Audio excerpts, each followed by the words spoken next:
అందరికీ నమస్కారం అండి. నేను టమాటా పప్పు చూపిస్తున్నా చూడండి. ఈ కప్పుతో 2 కప్పుల కందిపప్పు వేసిన. ఇప్పుడు ఇంత శనగపప్పు, ఇంత పెసరపప్పు. ఇదిగోండి, కడిగినాక 2 టైమ్స్ కడిగి పెట్టుకున్నా. పసుపు వేస్తున్నానండి. పసుపు, అల్లం ఎల్లిగడ్డ, ఇదిగోండి పచ్చిమిర్చి, ఉల్లిగడ్డ.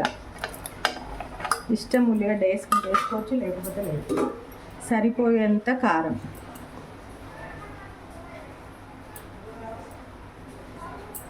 కొంచెం కొత్తిమీర, కరివేపాకు, టమాటాలు వేస్తున్నా చూడండి. 3 విజిల్స్ వస్తే సరిపోతుంది. 2, 3 అంతే. మూత పెట్టేస్తున్నాను.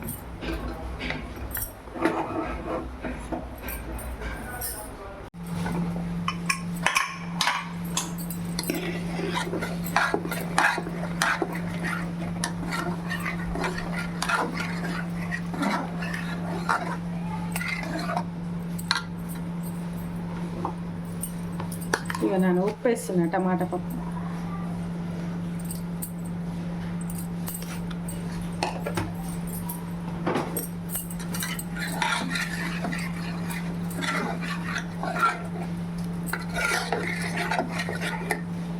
అయ్యింది. పోపు వేస్తాను. పోపుకి నూనె వేస్తున్నా. వేడవుతుంది. ఆవాలు,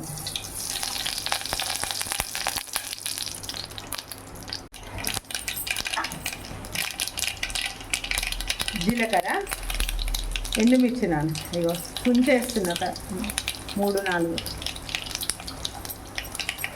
4 సన్నగా కట్ చేసుకున్న ఎల్లిపాయలు.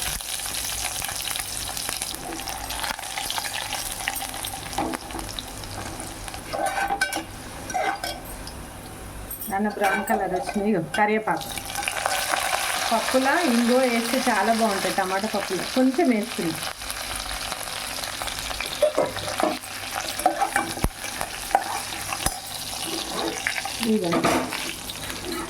కొంచెం వాటర్ వేసిన, కొంచెం వేయలేదు. పప్పు కొంచెం గట్టిగా అయిందని వాటర్ వేసిన.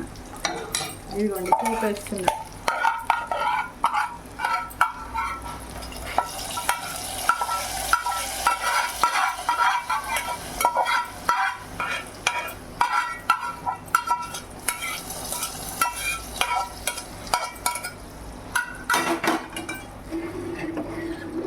కొంచెం 2 నిమిషాలు ఇట్లా వేడి కావాలంతే.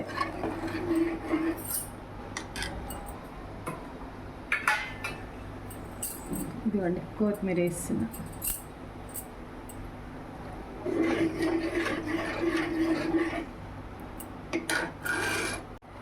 ఇదిగోండి టమాటా పప్పు రెడీ అయింది. ఇప్పుడు స్టవ్ బంద్ చేస్తున్నా. కొంచెం శనగపప్పు వేస్తే చాలా టేస్ట్ వస్తుంది కందిపప్పులో. పెసరపప్పు ఇష్టం, వేసుకుంటే వేసుకోవచ్చు, లేకపోతే లేదు. శనగపప్పు కొంచెం వేయాలి.